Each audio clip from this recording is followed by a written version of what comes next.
fun with grammar again, and now we're talking about prepositions and conjunctions. The preposition is a word or phrase that can connect a noun or pronoun or to some other piece of the sentence. Let's take a look at an example. When you picture in your mind a flying airplane in a fluffy cloud, you can fly through a cloud, over it, above it, under it, to it. All of them serve to show the relative position of the object plane to the cloud. So the first thing is relative position. Others refer to more or less location, such as at, off, between, among, over, etc. Others enable you to express the relative time. They would be before, after, during, since, until. So a prepositional phrase is until last night. Until is your preposition, and last night is part of your prepositional phrase. Still, other prepositions serve to connect and compare objects and ideas. So, he walks like a duck, unlike Jim, who walks like a chicken. We have like a duck, unlike Jim, and like a chicken. Those are all prepositional phrases. Except for Marion. For Marion is the prepositional phrase. No one wanted to be at the party. No one at the party, wanted to be there. So, for Marion, at the party. So when do we use like or as? Like is used for making comparisons. So it introduces a prepositional phrase and must be followed by a noun or a pronoun. So Barney looks like my dog, or my dog looks like me. As, along with if and as though, is a conjunction. Okay, we're going to discuss conjunctions in a minute, but it introduces clauses and is followed by a verb. Like is followed by a noun or a pronoun.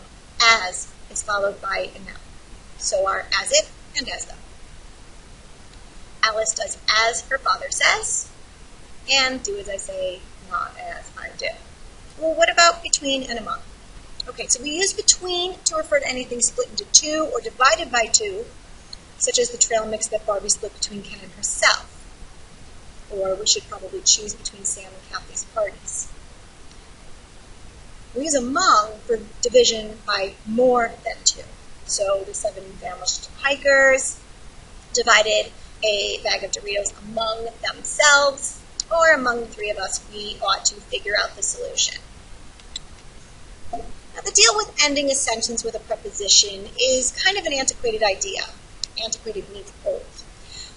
Many people often say don't end a sentence with a preposition, but we really don't do that much anymore. We want to try to avoid it as much as possible. Look at this antiquated sentence. After the test, we had many things about which to talk. Awkward. We don't talk like that anymore. So we try to avoid it as much as possible, but if we have to, it's okay. So after the test, we had many things to talk about. Now the conjunction. They are the glue that tied words, phrases, and clauses together. But there are 3 basic types of conjunctions. The first one is a coordinating conjunction. They join words and phrases together. So and, but, yet, for, nor, and so are all coordinating conjunctions.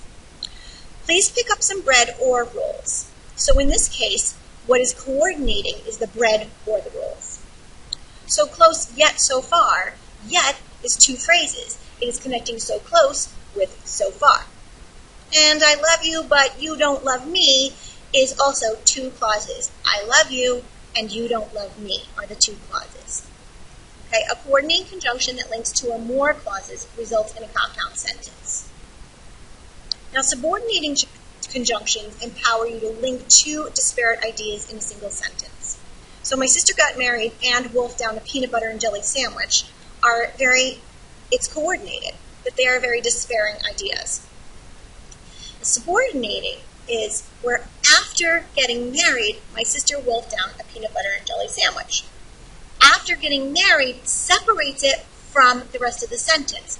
Now keep in mind that creates something called a subordinating clause or a dependent clause, which is important to understand because the rest of the sentence must have a subject and a predicate. That is the main clause of the sentence. So always make sure that there's a subject and a predicate. So after getting married can be removed.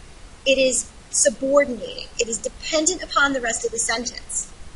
My sister is the subject and wolfed is the predicate. Okay, so you always have to have the subject and the predicate. The subordinating conjunction can fall after or before the main clause, but it has to be there. There has to be that main clause. The last is the correlative conjunction. Okay, these come in pairs. They are almost never separable. So we have neither nor, either or, only, not only but, whether or not, and both and. So I'll either go for a walk or go to sleep when I get home. We are taking either. I, okay, will either, one, go for a walk or go to sleep. And neither rain nor sleet will keep me from seeing you tonight, rain nor sleet. And that concludes our section on prepositions and conjunctions, so please complete